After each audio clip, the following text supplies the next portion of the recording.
অসহায়দের বাসনা করো ওহে খোদা পূরণ।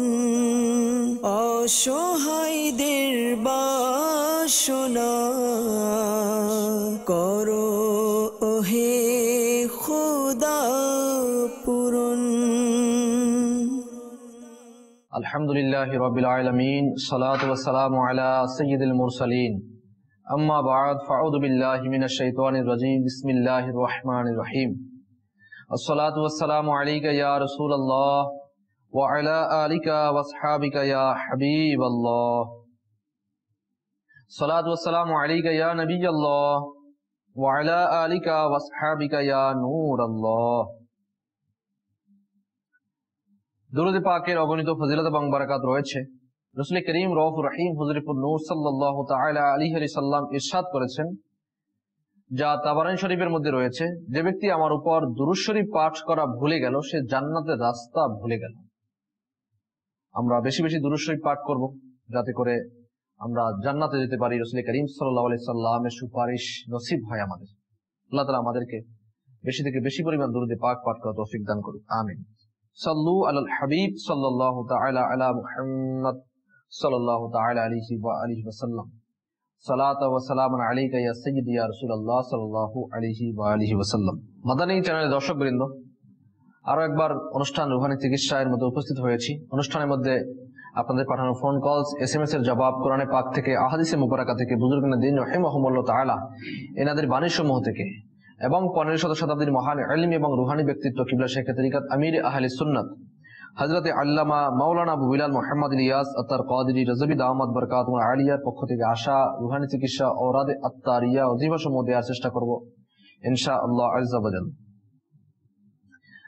আর অনুষ্ঠানের শুরুতে নিয়ত এটাই করেছি, আল্লাহ তাআলা এবং সওয়াব অর্জন এবং রাসূল করিম সাল্লাল্লাহু তাআলা আলাইহি ওয়াসাল্লামের দুঃখ দুর্দশাগ্রস্ত উম্মতের পেরেশানি দূর করার মহান উদ্দেশ্য নিয়ে এই অনুষ্ঠান করব ইনশাআল্লাহ আযজা ওয়াজাল্লাহ। সাল্লু আলাল হাবিব সাল্লাল্লাহু তাআলা আলা মুহাম্মদ সাল্লাল্লাহু তাআলা আলাইহি ওয়া আলিহি ওয়াসাল্লাম। আসুন সময় ক্ষেপণ না করে আমরা সরাসরি আপনাদের ফোন কলসের দিকে যাব। দেখব যে কোন ইসলামী বিপদ থেকে আমাদেরকে কোন সমস্যা জানিয়ে কল করছেন। জি, কল চালিয়ে দিন। আমার নাম মোহাম্মদ ধর্মিয়া, ভৈরব থেকে। এই যে দিদি খাওয়া গলা পুরা, আর হইল আমার ডায়াবেটিক্স। ভৈরব থেকে আমাদের ডন মিয়া ভাই আরজ করছেন, ইনশাআল্লাহ তারা সঙ্গে থাকুন, মাদানী চ্যানেল দেখতে থাকুন। পরবর্তী কল চালিয়ে দিন। আমার নাম রিপোর্ট নারায়ণগঞ্জ হচ্ছে। সমস্যা আমার সত্যি গেলে খালি আজেবাজে খেয়াল আছে, এর কোনো সমাধান আছে? ইনশাআল্লাহ তাআলা আরজ করছি, নামাজে বাজে খেয়াল আসে। পরবর্তী কল চালিয়ে দিন। আমার নাম মোহাম্মদ কামরুল হাসান, নাটক থেকে বলছি। মায়ের পেটের মধ্যে গোটার মতো হয়ে আছে, আর এই জন্য নিঃশ্বাসের সমস্যা হচ্ছে, আর হার্টের প্রবলেম, আর আমার একটা সমস্যা হচ্ছে পাইল সমস্যা। আচ্ছা, নাকের মধ্যে গোটা, জন্য নিঃশ্বাস সমস্যা আরজ করছেন, ইনশাআল্লাহ পাইলসের সমস্যা বলছেন। জি, আমাদেরকে কল করেছেন ভৈরব থেকে ডন মিয়া ভাই। আপনি বলেছেন ডায়াবেটিক সমস্যা, এজন্য রুহানি চিকিৎসা। আমির আহলে সুন্নাত হযরত মাওলানা ইলিয়াস আত্তার কাদেরী দামাত বরকাতুহু আলিয়ার লিখিত কিতাব ঘরোয়া চিকিৎসা এর মধ্যে ডায়াবেটিক রোগের চিকিৎসা দিয়েছেন। পবিত্র কুরআনের 15 পারা সূরা বনী ইসরাইল আয়াত নম্বর 80, প্রতিদিন সকাল ও সন্ধ্যা শুরু ও শেষে একবার করে দুরূদ শরীফ সহ 3 বার পাঠ করতে হবে। 3 বার পাঠ করে পানিতে ফুঁক দিয়ে ওই পানি পান করে নিন, ইনশাআল্লাহ তাআলা ডায়াবেটিক রোগ থেকে মুক্তি লাভ হবে। আরোগ্য লাভ না করা পর্যন্ত চিকিৎসাটি চালু রাখুন। আবারও বলছি, কুরআনুল কারীমের 15 পারা সূরা বনী ইসরাইল আয়াত নম্বর 80, প্রতিদিন সকাল এবং সন্ধ্যায় এই আয়াতে কারিমা 3 বার পাঠ করবেন। পাঠ করার আগে একবার দুরূদ শরীফ, পাঠ করে আরেকবার দুরূদ শরীফ, এরপরে পানিতে ফুঁক দিবেন, ওই পানি পান করবেন, ইনশাআল্লাহ তাআলা ডায়াবেটিক রোগ দূর হয়ে যাবে ইনশাআল্লাহ তাআলা। আল্লাহ তাআলা শিফা দিক। আর ডায়াবেটিক রোগের জন্য বিশেষ তাবিজ দাওয়াত ইসলামে যেখানে তাবিজ পাওয়া যায় ওখানে পাওয়া যায়, ওখান থেকে সংগ্রহ করে নিন, ইনশাআল্লাহ তাআলা আসানি হবে। এরপরে আমাদেরকে কল করেছিলেন রিপন ভাই নারায়ণগঞ্জ থেকে। আপনি বলেছেন নামাজের মধ্যে বাজে খেয়াল আসে, জন্য রুহানি চিকিৎসা। এই সমস্যাটি অনেকেরই রয়েছে। নামাজের মধ্যে বাজে খেয়াল আসে, নামাজের মধ্যে ব্যবসার হিসাব নিকাশ নামাজের মধ্যেই আমরা করে ফেলি।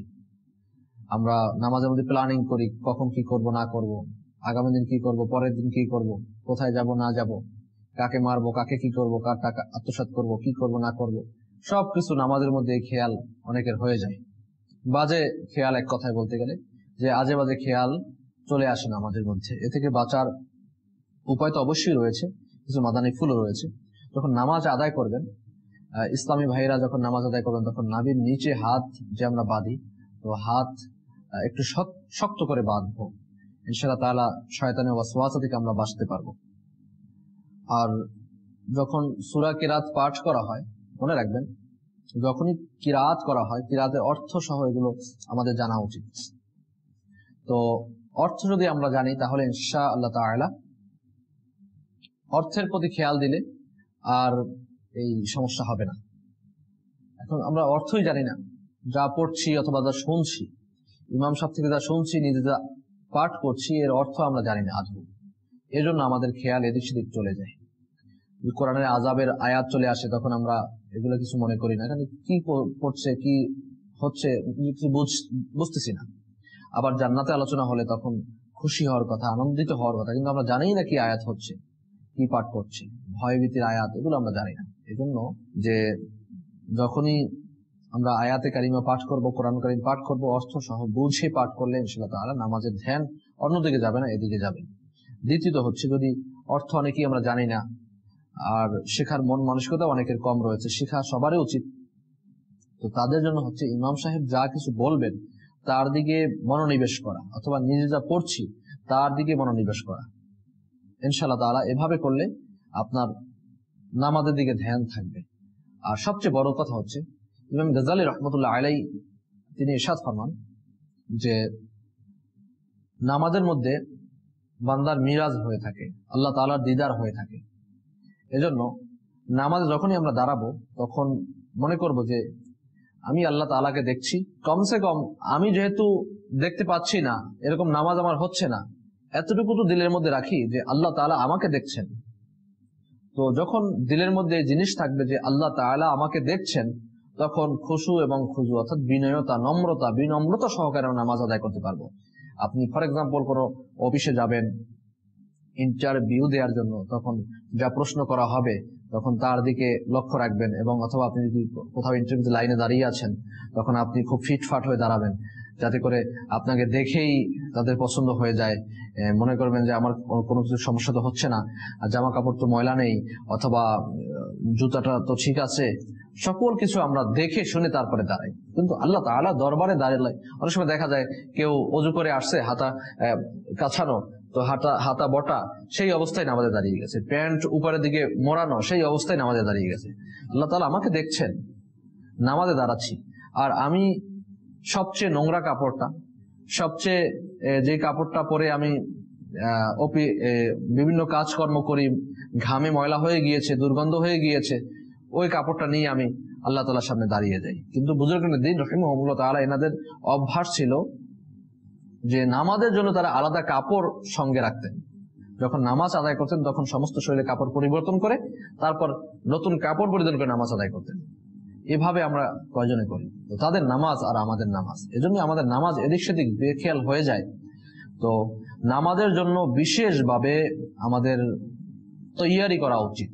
যেভাবে আমরা কোথাও গেলে ব্যাগ রেডি করি, যে কোনো কিছু রয়ে গেল কিনা, মোবাইলের চার্জার রয়ে গেল কিনা, তো আমার ব্যক্তিগত কোনো জিনিস রয়ে গেল কিনা, ঔষধ রয়ে গেল কিনা, ভালো করে আমরা দেখে শুনে তারপরে আমরা কোথাও বের হই।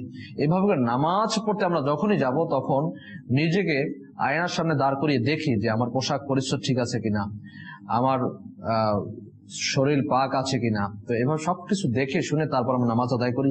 আর সম্ভব হয় তাহলে আমরা নতুন কাপড়, আল্লাহ তাআলার সামনে দাঁড়াবো। এটা তো আমিরুল সুন্নাত দামাত বরকাতুল আলিয়া বলেন যে আল্লাহ তাআলার সামনে দাঁড়াবো সবচেয়ে নতুন থেকে নতুন যদি কাপড় হয়, ওই কাপড় পরিধান করে নামাজ আদায় করা উচিত। কিন্তু আমরা এ বিষয়ে খুবই বেখেয়াল। যার শরীর অনেক সময় দেখা যায় কেউ মেশিনারিতে কাজ করে, তো কেরোসিন তৈলের গন্ধ আসতেছে অথবা অন্যান্য মেশিনের তৈলের পেট্রোলের ঘ্রাণ আসতেছে, গন্ধ আসতেছে, ওই জামা পাজামা নিয়ে এসে নামাজে দাঁড়িয়ে গেছে। তো এজন্য এগুলো করা ঠিক না। আমাদের উচিত নামাজের জন্য স্পেশাল ভাবে কাপড় সাথে রাখা এবং ওই কাপড় পরিধান করে নামাজ আদায় করা।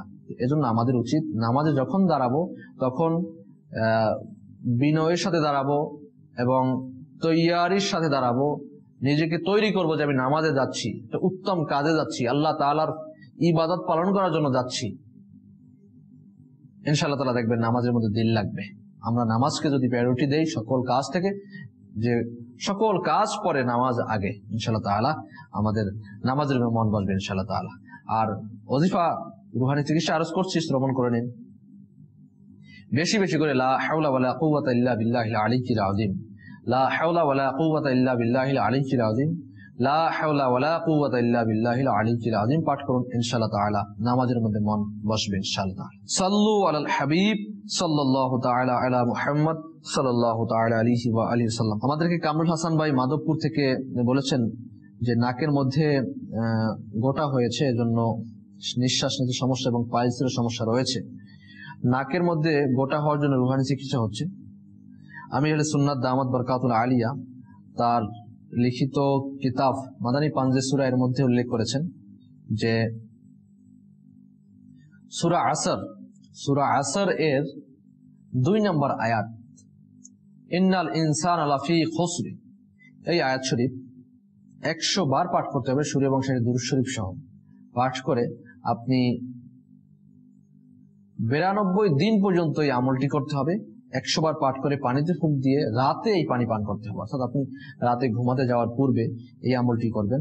সূরা আসরের 2 নম্বর আয়াত পাঠ করবেন 100 বার, পাঠ করে আপনি পানিতে ফুঁক দিলেন, ওই পানি খেয়ে তারপর আপনি ঘুমাবেন। এই আমলটি 92 দিন পর্যন্ত করবেন ইনশাআল্লাহ তাআলা।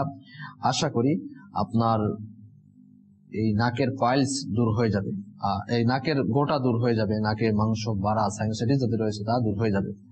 এছাড়া পাইলসের জন্য আহলে সুন্নাত মাদানী পাঞ্জে সূরা এর মধ্যে উল্লেখ করেছেন যাদের পাইলস রোগ রয়েছে তাদের জন্য রুহানি চিকিৎসা। 2 রাকাত নামাজ আদায় করতে হবে মাকরু ওয়াক্ত ছাড়া। আর নামাজ আদায় করতে হবে এভাবে, প্রথম রাকাতে সূরা ফাতিহার পরে সূরা আলাম নাশরাহ পাঠ করতে হবে এবং দ্বিতীয় রাকাতে সূরা ফিল পাঠ করতে হবে। নামাজ শেষ করে সালাম ফিরানোর পরে এই দোয়াটি পাঠ করতে হবে, আস্তাগফিরুল্লাহ রাব্বি মিন কুল্লি যামবি ওয়া আতুবু ইলাইহি সুবহানাল্লাহি ওয়া বিহামদিহি, আস্তাগফিরুল্লাহ রাব্বি মিন কুল্লি যামবি ওয়া আতুবু ইলাইহি সুবহানাল্লাহি ওয়া বিহামদিহি, আস্তাগফিরুল্লাহ রাব্বি মিন কুল্লি যামবি ওয়া আতুবু ইলাইহি সুবহানাল্লাহি ওয়া বিহামদিহি। এই দোয়াটি 70 বার পাঠ করতে হবে নামাজ আদায় করে। ইনশাআল্লাহ তাআলা যতদিন ভালো না হয় আপনার পাইলস, ততদিন এই আমলটি দৈনিক 1 বার পড়বেন ইনশাআল্লাহ তাআলা। আল্লাহ যদি চাহে এর বদৌলতে আপনার সমস্যা দূর হয়ে যাবে ইনশাআল্লাহ আযজা ওয়া জাল। সাল্লু আলাল হাবিব সাল্লাল্লাহু তাআলা আলা মুহাম্মদ সাল্লাল্লাহু আলাইহি ওয়াসাল্লাম। মাদানী চ্যানেলের দর্শকবৃন্দ, আপনারা দেখছেন অনুষ্ঠান রুহানি চিকিৎসা। এর মধ্যে আপনাদের ফোন কলস গুলো শোনা হচ্ছে আর SMS গুলো আমরা শুনবো। SMS অনেকগুলো চলে এসেছে আমাদের কাছে, কিছু SMS পড়ে শোনা এবং এর জবাবগুলো দেওয়ার চেষ্টা করছি। আমাদেরকে SMS করেছেন, আমার মা কথা বলতে পারে না, এক কথায় বোবা। ওমান থেকে আপনি বলেছেন কি করতে হবে। তো ওমান থেকে আপনার নাম আপনি বলেননি, আর এটাও বলেননি যে আপনার মা বোবা কি শুরু থেকেই না হঠাৎ কথা বলতে পারে না। যদি শুরু থেকেই জন্ম থেকেই যদি কথা না বলতে পারে তাহলে আল্লাহ তাআলা এভাবে করেছেন, এজন্য এর উপরেই রাজি থাকতে হবে আমাদেরকে। আল্লাহ তাআলা যেটা চায় সেটাই আমাদের জন্য উত্তম ভালো আর কি, ধৈর্য ধারণ করতে হবে। আর যদি কোনো অসুস্থতার কারণে এরকম হয়ে থাকে তাহলে আমাদেরকে এর রুহানি চিকিৎসা আরজ করছি, আর তা হচ্ছে ইয়া সালামু ইয়া সালামু ইয়া সালামু 111 বার শুরু এবং শেষে দুরূদ শরীফ সহ পাঠ করে 1 গ্লাস পানির মধ্যে ফুঁক দিয়ে আপনার আম্মুকে এই পানি পান করান। ইনশাআল্লাহ তাআলা আশা করি এই সমস্যা দূর হয়ে যাবে, যদি রোগের কারণে হয়। তবে যদি আত্মারিয়াও সংগ্রহ করুন, ইনশাআল্লাহ আসানি হবে।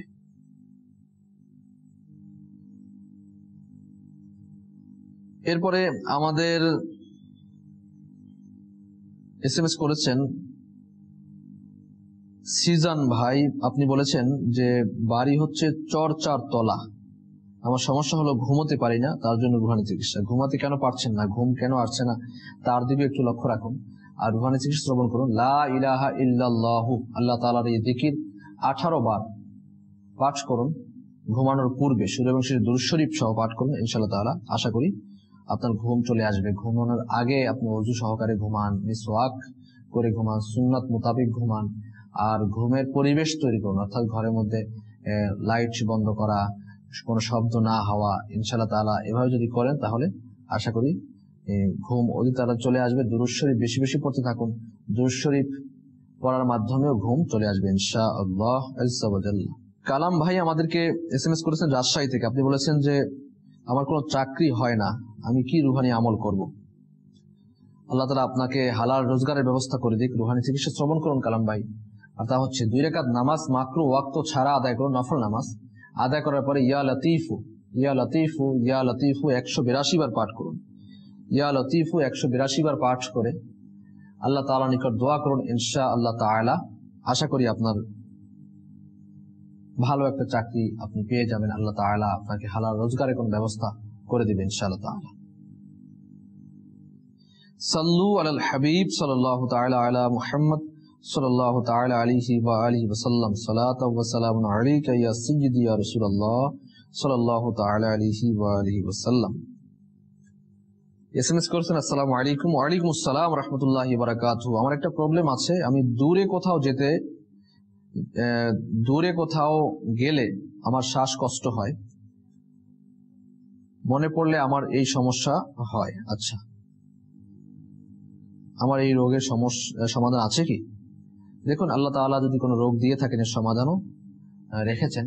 আল্লাহ তাআলার উপর ভরসা রাখতে হবে, দোয়া করতে হবে, এবং যেই সমস্যার কারণে এই রোগ হয় সেই কারণগুলো খুঁজে বের করে কারণগুলো সমাধান করতে হবে।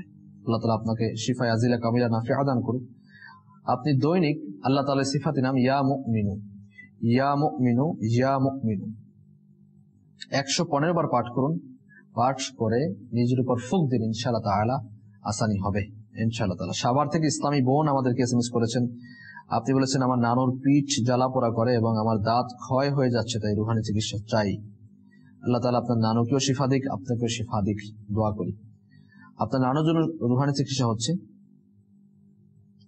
আপনার নানুকে বলবেন উঠতে বসতে চলতে ফিরতে ইয়া মুঈদু ইয়া মুঈদু ইয়া মুঈদু, এই ওজিফাটি আল্লাহ তাআলা সিফাতি নাম যাতে করে জপতে থাকে, ইনশাআল্লাহ তাআলা আসানি হবে।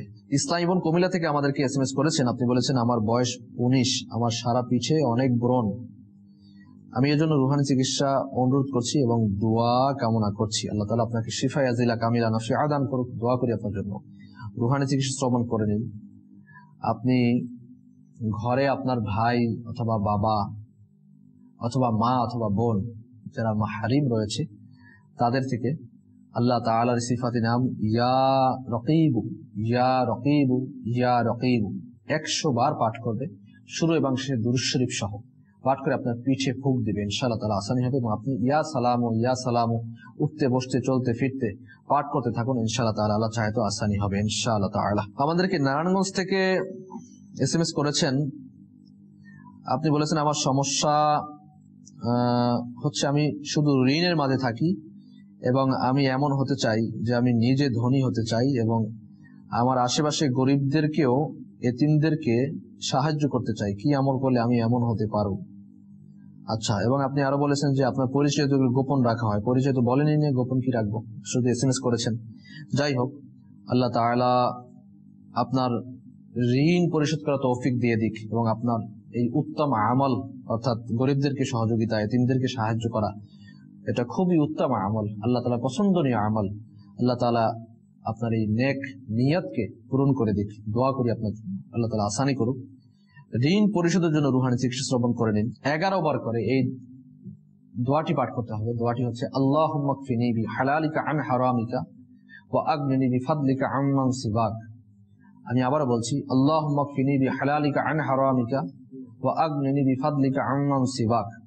এই ওজিফাটি আপনি 5 ওয়াক্ত নামাজের পরে পাঠ করুন এবং সকালে এবং সন্ধ্যায় 100 বার করে পাঠ করুন। শুরু বসে দুরূদ শরীফ পড়বেন এবং আল্লাহ তাআলার নিকট দোয়া করবেন। ইনশাআল্লাহ তাআলা আশা করি আপনার সমস্যা সমাধান হয়ে যাবে, ঋণ পরিশোধ হবে এবং আপনি যে চাচ্ছেন তাও হবে।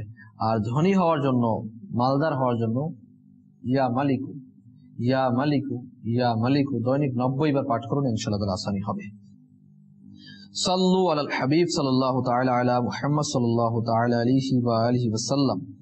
সালাত ওয়া সালামুন আলাইকা ইয়া সাইয়্যিদি ইয়া রাসূলুল্লাহ। এসএমএস করে ইসলামী বোন আমাদেরকে বলেছেন আপনি যে আমি দিন দিন শুকিয়ে যাচ্ছি, আমার বয়স 18, আমার জন্য দোয়া করবেন। আল্লাহ তাআলা আপনার শারীরিক সমস্যা দূর করে দিক এবং আপনার ইচ্ছা অনুযায়ী আপনার সমস্যা যে রয়েছে, যে শারীরিক অসুস্থতা, যে দিন দিন শুকিয়ে যাচ্ছেন, আল্লাহ তাআলা আশানুরূপ আপনার যতটুকু স্বাস্থ্য দরকার ততটুকু স্বাস্থ্য আল্লাহ তাআলা আপনাকে দিয়ে দিক। এজন্য আপনি আল্লাহ তাআলা সিফাতি নাম ইয়া মুমিনু 115 বার পাঠ করুন, শুরু শেষে দুরূদ শরীফ সহ পাঠ করে নিজের উপর ফুঁক দিন, পানিতে ফুঁক দিয়েও পান করুন, ইনশাআল্লাহ তাআলা আসানি হবে। সাল্লু আলাল হাবিব সাল্লাল্লাহু তাআলা আলা মুহাম্মদ সাল্লাল্লাহু তাআলা আলাইহি ওয়া আলিহি ওয়াসাল্লাম। দর্শকবৃন্দ, আমরা অনুষ্ঠানের একেবারে শেষ পর্যায়ে রয়েছি। কিছুক্ষণের মধ্যে আমরা দোয়া করব সকলের জন্য। কিছু এসএমএস আমাদের কাছে এসেছে, আসুন এর জবাবগুলো দেওয়ার চেষ্টা করি ইনশাআল্লাহ তাআলা। ইসলামী বোন আমাদেরকে কুমিল্লা থেকে বলছেন যে আমার বিয়ে হয়েছে 14 মাস, বিয়ের পর আপনি প্রেগনেন্ট হয়েছেন এবং বাচ্চা নষ্ট হয়ে যায়, এখন বাচ্চা হচ্ছে না, তাই বাচ্চা হওয়ার জন্য রুহানি চিকিৎসা। আল্লাহ তাআলা আসানি দান করুক, আপনার সমস্যা দূর করে দিক। বাচ্চা হচ্ছে না, এর জন্য রুহানি চিকিৎসা হচ্ছে। আমির আহলে সুন্নাত দামাত বারকাতুল আলিয়ায় লিখিত জীবিত কন্যাকে কূপে নিক্ষেপ করব, এর মধ্যে লিখেছেন যে 5 ওয়াক্ত নামাজ আদায় করার পরে বিসমিল্লাহির রহমানির রহিম, বিসমিল্লাহির রহমানির রহিম, বিসমিল্লাহির রহমানির রহিম 300 বার পাঠ করুন। 300 বার পাঠ করে আল্লাহ তাআলার নিকট দোয়া করুন। ইসলামী ভাই, ইসলামী বোন উভয় পাঠ করতে পারেন, আপনিও পাঠ করুন, আপনার হাজবেন্ডকেও পাঠ করতে পারেন। সাল্লু আলাল হাবিব সাল্লাল্লাহু তাআলা আলা মুহাম্মদ সাল্লাল্লাহু তাআলা আলাইহি ওয়া আলিহি ওয়াসাল্লাম। সালাত ওয়া সালামুন আলাইকা ইয়া সাইয়্যিদি ইয়া রাসূলুল্লাহ সাল্লাল্লাহু তাআলা আলাইহি ওয়া আলিহি ওয়াসাল্লাম। যাদেরকে যা কিছু দেয়া হচ্ছে তাদের দৃষ্টি আকর্ষণ করব, যা কিছু আপনারা শ্রবণ করলেন এবং পড়তে যা কিছু বলা হয়েছে সূরা অথবা ওজিফা, তারা অবশ্যই পড়ার আগে একজন কারি সাহেব থেকে অথবা হাফিজ সাহেব থেকে আপনার পাঠ করা ঠিক আছে কিনা তা শুনিয়ে নেবেন। কেননা কোরআনুল কারীমের আয়াত অথবা ওজিফা সমূহ যদি সঠিকভাবে আদায় না হয়, উচ্চারণ সঠিক না হয়, তাহলে আপনি এই রুহানি চিকিৎসার ফল পাবেন না। এজন্য আমাদেরকে কোরআনুল কারীম সঠিকভাবে শেখা উচিত। আল্লাহ তাআলা আমাদেরকে তৌফিক দিক, আমিন। সাল্লু আলাল হাবিব সাল্লাল্লাহু তাআলা আলা মুহাম্মদ সাল্লাল্লাহু তাআলা আলাইহি ওয়া আলিহি ওয়াসাল্লাম। আসুন আমরা সকলের জন্য দোয়া করি। আলহামদুলিল্লাহি রাব্বিল আলামিন, সালাতু ওয়াসসালামু আলা সাইয়্যিদিল মুরসালিন ইয়া রাব্বি মুস্তাফা ওয়া তুফাইল মুস্তাফা আযজা ওয়া জাল সাল্লাল্লাহু আলাইহি ওয়াসাল্লাম। আমাদের মেহেরবান মাতা-পিতা সমস্ত মুসলমান উম্মতের গুনাহকে maaf করে দাও। ইয়া আল্লাহ, ইয়া রহমান, ইয়া রহিম, ইয়া হাইয়্যু, ইয়া কাইয়্যুম, ইয়া যাল জালালি ওয়াল ইকরাম। মুসলমানদের ঋণগ্রস্ততা, বেকারত্বতা, সন্তানহীনতা, হেতুক মামলা মোকদ্দমা, পেরেশানি, সকল প্রকার বিপদ আপদ থেকে নাজাত দিয়ে দাও। যারা বেকার রয়েছে আল্লাহ হালাল রোজগারের ব্যবস্থা করে দাও। যারা অসুস্থ রয়েছে, হসপিটালে ভর্তি রয়েছে, আল্লাহ তাদেরকে শিফায়ে আজিলা কামিলা নাফিআ দান করে দাও। ইলাহাল আলামিন। আল্লাহ যারা নিঃসন্তান রয়েছে, আল্লাহ সন্তান দিয়ে, নেককার সন্তান দিয়ে তাদের কোল ভরিয়ে দাও। ইলাহাল আলামিন। যারা অবাধ্য সন্তানে পেরেশানিতে রয়েছে, আল্লাহ অবাধ্য সন্তানের পেরেশানি দূর করে দাও, সন্তানদেরকে বাধ্য করে দাও। আমাদের প্রত্যেকের ঘরের মধ্যে তোমার খাস রহমত বরকত নাজিল করে দাও। যারা কর্জের মধ্যে রয়েছে, আল্লাহ কর্জ পরিশোধ করার তৌফিক দিয়ে দাও। আমাদের সোনার বাংলাদেশের প্রতি তোমার খাস রহমত বরকত নাজিল করে দাও। ইয়া আল্লাহ, দাওয়াত ইসলামের প্রতিষ্ঠাতা আমির আহলে সুন্নাত মাওলানা ইলিয়াস আব্দুল কাদেরী রাজবি দামাত বরকাতুল আলিয়া নেক হায়াতের মধ্যে কোটি কোটি বরকত দান করে দাও। সকল সুন্নি উলামায়ে কেরাম পিরানে ইজামের হায়াতে তয়্যিবা দান করে দাও।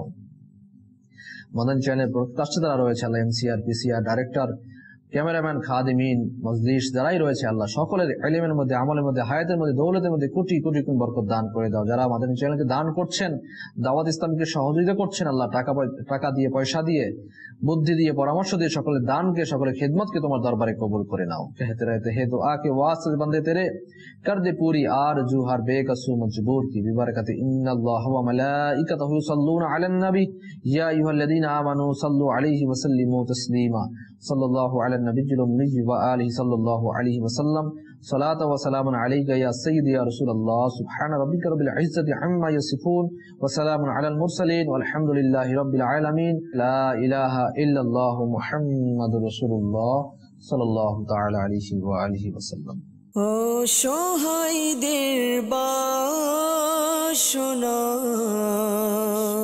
করো ওহে খোদা পূরণ অসহায়দের বাসনা করো